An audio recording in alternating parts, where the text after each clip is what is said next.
शक्तिमान पिता धन्यवाद करते हैं आज के सुंदर बाइबल दिन के लिए। खुदावन हर एक को बड़ी बरकत दें, आशीष कर पिता यीशु नाम से मांगते हैं, आमीन।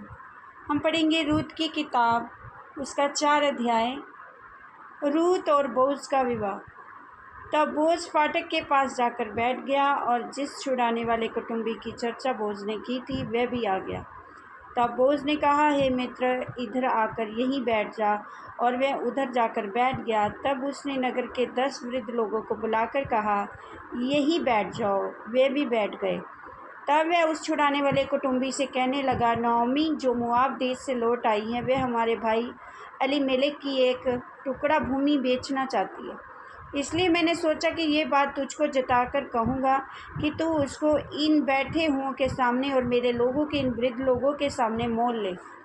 यदि तू उसको छुड़ाना चाहे तो छुड़ा, यदि तू ना छुड़ाना चाहे तो मुझे ऐसा ही बता दे कि मैं समझ लूँ, क्योंकि तुझे छोड़ उसके छुड़ाने का अधिकार और किसी को नहीं, और तेरे बाद मैं हूँ।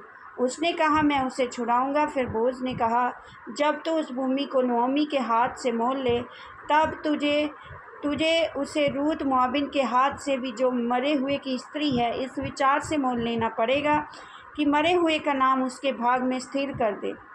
उस छुड़ाने वाले कुटुंबी ने कहा, मैं उसको छुड़ा नहीं सकता, ऐसा ना हो कि मेरा निज भाग बिगड़ जाए, इसलिए मेरा छुड़ाने का अधिकार तू ले ले, क्योंकि मैं उसे छुड़ा नहीं सकता। पुराने समय में इस्राएल के छुड़ाने और बदलने के विषय में सब पक्का करने के लिए ये प्रथा थी कि मनुष्य अपनी जूती उतार के दूसरे को देता था। इस्राएल में प्रमाणित करना इस रीति से होता था। इसलिए उस छुड़ाने वाले कुटुंबी ने बोझ से ये कहकर कि तू उसे मोल ले, अपनी जूती उतारी। तब बोझ ने वृद्ध लोगों और सब लोगों से कहा, तुम आज इस बात के साक्षी हो कि जो कुछ एलीमेलेक का और जो कुछ किल्योन और महलोन का था, वे सब मैं नओमी के हाथ से मोल लेता हूँ। फिर महलोन की स्त्री रूत मोआबिन को भी मैं अपनी पत्नी करने के लिए इस विचार से मोल लेता हूँ कि मरे हुए का नाम उसके निज भाग पर स्थिर करूँ। कहीं ऐसा ना हो कि मरे हुए का नाम उसके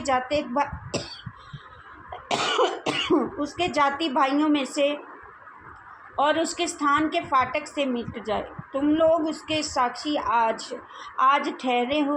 तब फाटक के पास जितने लोग थे उन्होंने और वृद्ध लोगों ने कहा, हम साक्षी हैं।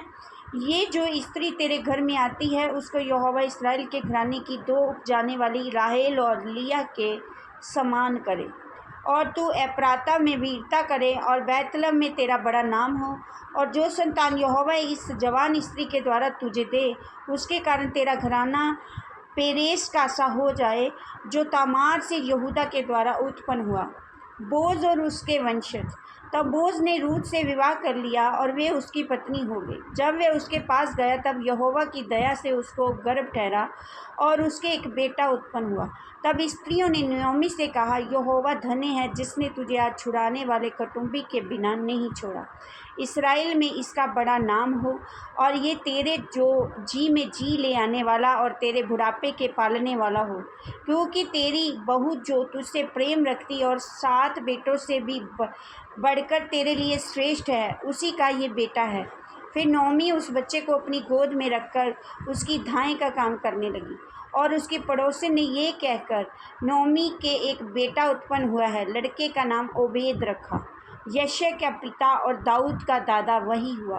पेरेस की वंशावली ये है, अर्थात पेरेस से हेस्रोन, और हेस्रोन से राम, और राम से अमीनादाब, और अमीनादाब से नहशोन, नहशोन से सलमोन, और सलमोन से बोज, और बोज से ओबेद, और ओबेद से यशय, और यशय से दाऊद उत्पन्न हुआ। इस वचन के द्वारा प्रभु ब्लेस करेंगे। आमीन। सबको जय मसीह।